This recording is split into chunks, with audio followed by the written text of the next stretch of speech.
ஒரு சிலரால் எனக்கு ஏற்பட்ட மன வருத்தத்தால் உருவானது தான் இந்த வீடியோ. அவங்களுக்கு சில விஷயங்களை நான் சொல்லி புரிய வைக்க முயற்சி பண்ணுறேன். இந்த வாட்ஸ்அப் மெசேஜில் என்ன அனுப்பியிருக்காங்கன்னு நீங்களே பாருங்கள். ஒருத்தவங்க எனக்கு 1000 ரூபாய் ஹெல்ப் பண்ணுறாங்கன்னு வச்சுக்கோங்களேன். நான் உனக்கு ஹெல்ப் பண்ணியிருக்கேன், நான் சொல்கிறத நீ கேட்டு தான் ஆகணும் அப்படின்னு நினைக்கிறது. பையனுக்கு உடம்பு சரியில்லாத நேரத்தில் நிறைய பேர் உதவி செஞ்சாங்க. அவங்கவுங்களால என்ன முடிஞ்சதோ அந்த அமௌண்ட்டெல்லாம் பையனுக்காக அனுப்புனாங்க. லாஸ்ட்டாக பையனை டிஸ்சார்ஜ் பண்ணுறப்போ ஒரு பெரிய அமௌண்ட்டு தேவைப்பட்டதுன்னு சொன்னேன். பத்தாமல் இருந்தது.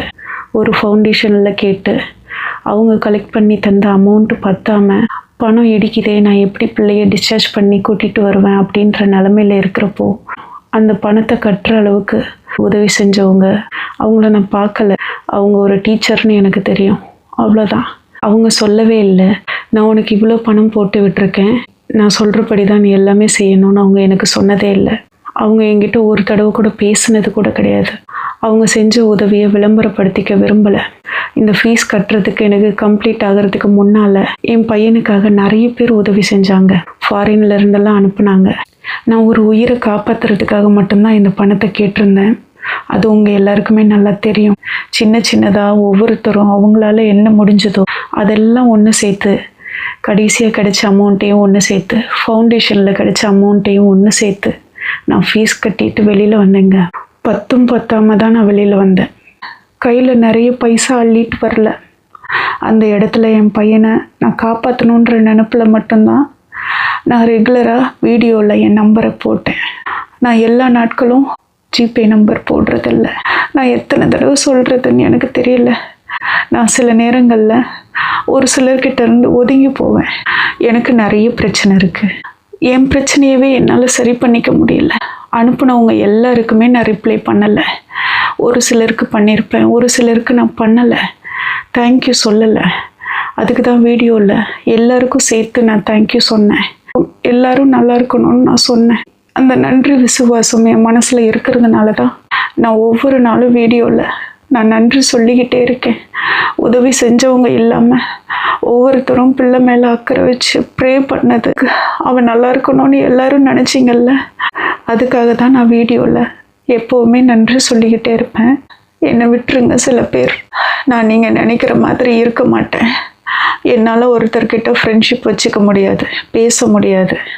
தொடர்ந்து அவங்க என்ன சொல்கிறாங்களோ, அவங்க ஹெல்ப் பண்ணுறேன்னு சொன்னால் கூட அதை என்னால் ஃபாலோ பண்ணிக்க முடியாது.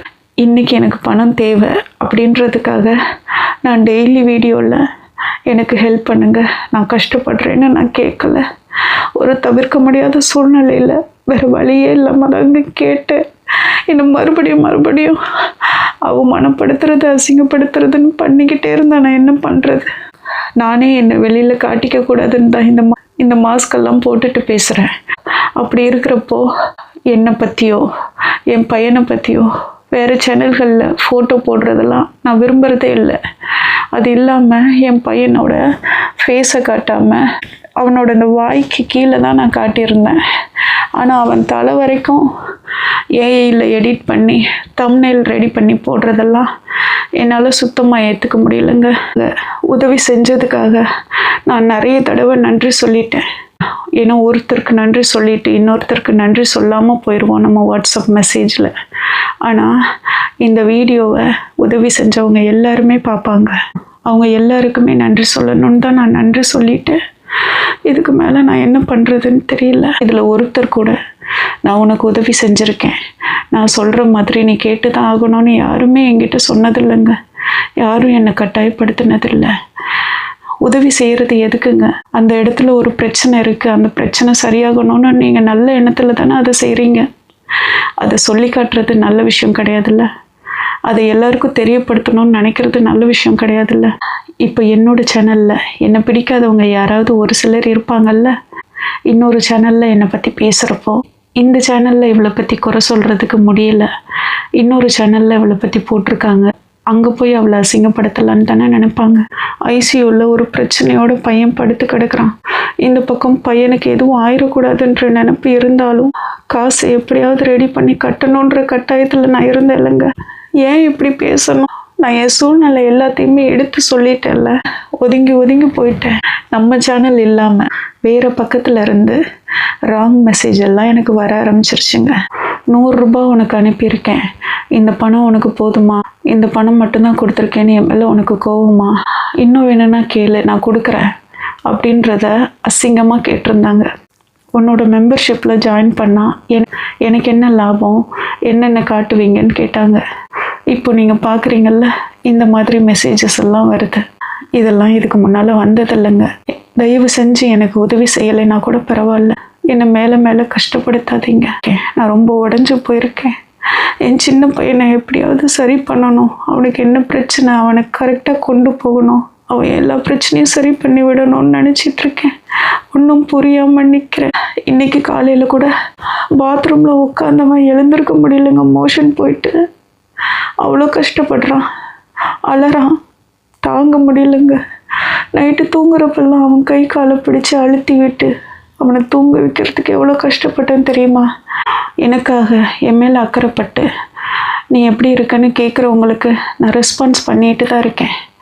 எல்லாரும் டெய்லி காசு அனுப்ப மாட்டாங்க, அதை நான் உங்களுக்கு தெளிவாக சொல்லிக்கிறேன். என்றைக்காவது ஒரு நாள் நான் வீடியோவில் ஹெல்ப் கேட்டு போட்டேன்னா அன்னைக்கு மட்டும்தாங்க எனக்கு அமௌண்ட்டு கிடைக்கும். அதுக்கப்புறம் எல்லா நாளும் எனக்கு யாராவது ஒருத்தர் அனுப்பிக்கிட்டே இருப்பாங்க. நான் நிறைய பணம் சேர்த்து வச்சுருப்பேன், நான் ரொம்ப லக்ஸரி லைஃப் வாழுவேன் அப்படின்லாம் யாரும் நினச்சிடாதீங்க. எனக்கு வாட்ஸ்அப்பில் எவ்வளோ மெசேஜஸ் வந்திருக்கு தெரியுமா? சாரி, நைட்டி, மளிகை ஜாமான், வீட்டு உபயோகப் பொருள், நான் வீடியோவில் போடுறேன்ல, எதெல்லாம் கனெக்ட் ஆகுதோ அதெல்லாம் நான் வாங்கி தரேன்னு சொல்லி எத்தனை பேர் தெரியுமா எனக்கு மெசேஜ் பண்ணியிருக்காங்க. இந்த வீடியோவை கூட அவங்க பார்த்துட்ருப்பாங்க. நான் அவங்க எல்லார்கிட்டேயும் என்னோடய வீட்டு அட்ரஸை நான் இது வரைக்கும் கொடுத்ததே இல்லைங்க. அந்த பொருளெல்லாம் நான் வாங்கணுன்றதுக்காக நான் சரின்னு சொன்னதே இல்லை. எனக்கு அந்த ஹெல்த் இஷ்யூ டைமில் தேவைப்பட்டது, உதவி தேவைப்பட்டது. அதை தான் நான் வெக்கமே இல்லாமல் வேறு வழியே இல்லாமல் நான் கேட்டிருப்பேன். மற்ற நேரங்களில் நான் யார்கிட்டையும் கேட்குறது இல்லைங்க. என்கிட்ட ஒரு 500 ரூபாய் இருந்ததுன்னா அதை என் பையன் படிப்புக்காக தான் நான் ஒதுக்கியிருக்கேன்னா அந்த பணத்தை எந்த காரணம் கொண்டும் நான் எடுக்க மாட்டேங்க. அந்த பிள்ளை படிப்புக்கு அது இருக்கட்டும்னு வச்சுருப்பேன். இன்றைக்கி என்கிட்ட காசு இவ்வளோ தான் இருக்கும், இதுக்குள்ளே தான் நான் சமைக்கணுன்னா அந்த காசை வச்சு தான் நான் சமைப்பேன். நான் ஹாஸ்பிட்டலுக்கு போகிறேன்ல, எவ்வளோ மெடிசன் வாங்குகிறேன், எத்தனை தடவை ஆட்டோ செலவாகும், நான் எப்படி சமாளிச்சிருப்பேன். எனக்கு ஒவ்வொரு நாளும் எவ்வளோ கஷ்டமாக போயிட்டு இருந்திருக்கும். நான் பெட்டல்ஸ் விற்கணுங்க, பெட்டல்ஸ் எல்லாம் கட் பண்ணிட்டேன். ஆனால் நான் எப்படி நம்பர் போடுறது? இப்படியெல்லாம் பேசுகிறாங்களே, இப்போ நம்பர் போட்டால் பணத்துக்காக நம்பர் போட்டுட்டேன்னு சொல்லிடுவாங்களேன்னு நான் அதை கூட சேல் பண்ண முடியாமல் இன்றைக்கி போட்டுடலாமா, நாளைக்கு போட்டுடலாமா, எப்படி போடுறது அப்படின்னு யோசிச்சுக்கிட்டே இருக்கேங்க. பெட்டல்ஸ் சேலுக்கு நான் போடுறப்போ இந்த வாட்ஸ்அப் நம்பருக்கு தொடர்பு கொள்ளுங்கன்னு தாங்க போடுறேன். ஒரு நம்பர் தாங்க கொடுக்குறேன். ஹெல்ப் கேட்டப்போ தான் லாஸ்ட்டாக 2 நம்பர் கொடுத்துருந்தேன். அதை ஜிபே நம்பர்னு மென்ஷன் பண்ணி தாங்க கொடுத்தேன். சில பேர் என்ன நினச்சாங்களோ அதை சாதிச்சிட்டாங்க.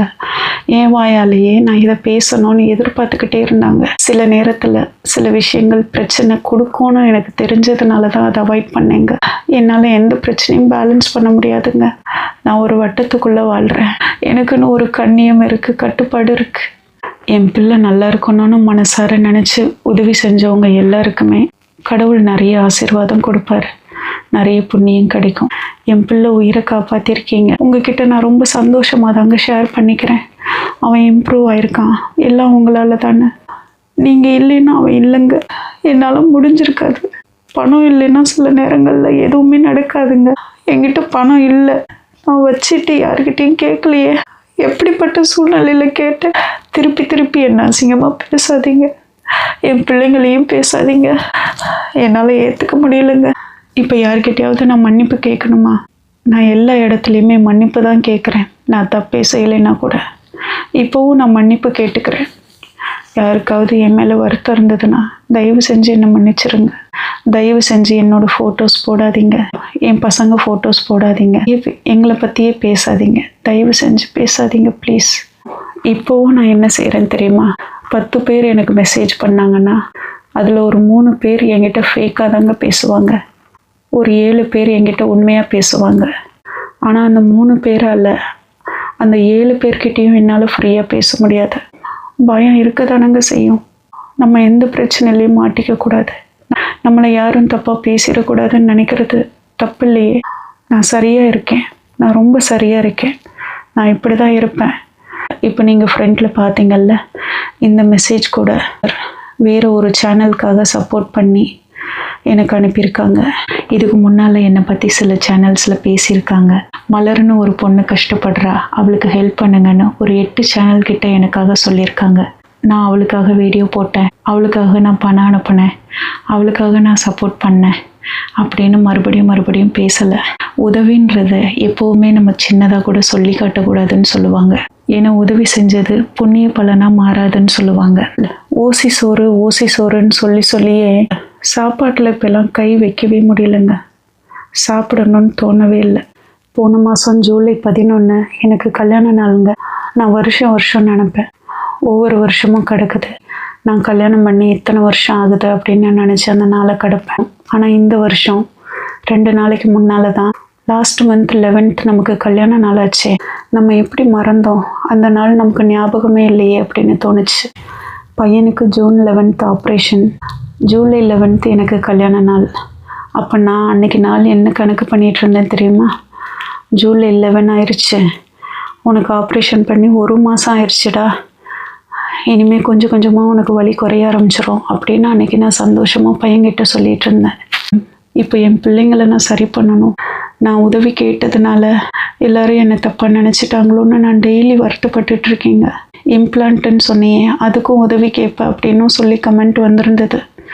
அப்போவே எனக்கு ரொம்ப சங்கடமாக இருந்தது. அப்போ எப்படி இருந்தாலும் நம்மளை நிறைய பேர் தப்பாக நினச்சிட்ருக்காங்க போல் அப்படின்னு நான் நினச்சிக்கிட்டேன். இதை நினச்சும் நான் ரொம்ப வருத்தப்பட்டுக்கிட்டு இருந்தேங்க. அதனால தான் முடிஞ்ச வரைக்கும் என்னோடய கஷ்டங்களை எவ்வளோ தூரத்துக்கு காட்டாமல் நான் நல்லா இருக்கிற மாதிரி வீடியோ போடணும் அப்படின்னு தான் நிறைய வீடியோக்கள் நான் வேறு வீடியோக்கள்லாம் நான் போட்டேங்க. தயவு செஞ்சு தப்பாக நினச்சிக்காதீங்க. என்கிட்ட ஏதாவது சேஞ்சஸ் இருக்காங்க, நான் அழகழகான ட்ரெஸ் போடுறேன்னா, இல்லை என் ஃபேஸில் ஏதாவது க்ளோனஸ் கிடச்சிருக்கா, இல்லை என் பசங்கக்கிட்ட ஏதாவது சேஞ்சஸ் இருக்கா, இல்லை இந்த வீட்டில் ஏதாவது பேக்ரவுண்டில் ஒரு மாற்றம் இருக்கா? எதுவுமே இல்லையே. நாங்கள் எப்போவுமே சாப்பிட்ற சாப்பாடை சாப்பிட்டுட்டு எப்பவும் போல தானேங்க வாழ்கிறோம். எந்த மாற்றமும் இல்லைங்க. நான் நிறைய போராடிட்டுருக்கேங்க. நான் மட்டுமே எல்லாத்தையும் சமாளிச்சிட்ருக்கேன். ஒவ்வொரு மாதத்தை கடக்கக்கூடிய பணமும் எனக்கு தேவைப்படும். ஹாஸ்பிட்டல் செலவு, வீட்டு செலவுன்னு நிறைய பிரச்சனை இருக்குங்க. பையன் படிக்கணும்னு ஆசைப்படுறானே, எப்படி படிக்க வைக்க போகிறோன்னு தெரியலையே. சின்ன பையனுக்கு அடிநாயிடுக்கு ஆப்ரேஷன் பண்ணணும்னு சொல்லிட்டாங்கன்னா என்ன பண்ணுறது? இப்படி எக்கச்சக்க பிரச்சனை. ஒரு நிமிஷம் யோசிச்சு பாருங்கள். தம் பிள்ளைங்க சேட்டை பண்ணுறாங்க, நல்லா படிக்கிறாங்க, படிக்கலை, இப்படி தானே ஒவ்வொரு பேரண்ட்ஸுக்கும் பிரச்சனை இருக்கும். ஆனால் எனக்கு மட்டும் எப்படிப்பட்ட பிரச்சனை இருக்குது தெரியுமா? இந்த பிரச்சனையெல்லாம் நானே க்ரியேட் பண்ண முடியுமாங்க? இந்த மாதிரியும் ஒரு கமெண்ட் வந்திருந்ததுங்க. உனக்கு மட்டும் எப்படி இவ்வளோ பிரச்சனை வரும், இதெல்லாம் நம்புகிற மாதிரியாக இருக்குது அப்படின்னு சொல்லியிருந்தாங்க. அதுக்காக தான் நிறைய ஹாஸ்பிட்டல் வீடியோஸ் எல்லாம் நான் அப்லோட் பண்ண ஆரம்பித்தேன். அதனால் எனக்கு என்ன பிரச்சனை வந்தது தெரியுமா? 2 வீடியோவுக்கு எனக்கு வார்னிங் யூடியூப்லேருந்து வந்துருச்சுங்க. அது என் சேனலுக்கு எவ்வளோ மைனஸ் தெரியுமாங்க? ஹாஸ்பிட்டலில் இருக்கிற டீப்பான விஷயங்கள் எல்லாம் யூடியூப்பில் அப்லோட் பண்ணக்கூடாது. அப்படி தெரிஞ்சும் நீங்கள் என்னை முழுசாக நம்பணுன்றதுக்காக தான் நான் எல்லா விஷயங்களையும் அப்லோட் பண்ணேன். அதில் இன்னொரு வார்னிங்கும் எனக்கு வந்திருந்தது. ஹாஸ்பிட்டலில் நடக்கிற எல்லா விஷயங்களையும் காட்டுறீங்களே, இது எவ்வளோ பெரிய தப்பு தெரியுமா? அந்த ஹாஸ்பிட்டலுக்கு தெரிஞ்சதுன்னா உங்களுக்கு எவ்வளோ பெரிய பிரச்சனை கொடுப்பாங்கன்னு தெரியுமான்னு எனக்கு வாட்ஸ்அப்பில் மெசேஜ் பண்ணியிருந்தாங்க. இதெல்லாம் என் வீடியோவுக்கு பின்னால் இருக்கிற பிரச்சனைகள். இதெல்லாம் நான் யாருக்கிட்டேயும் சொல்கிறது இல்லைங்க.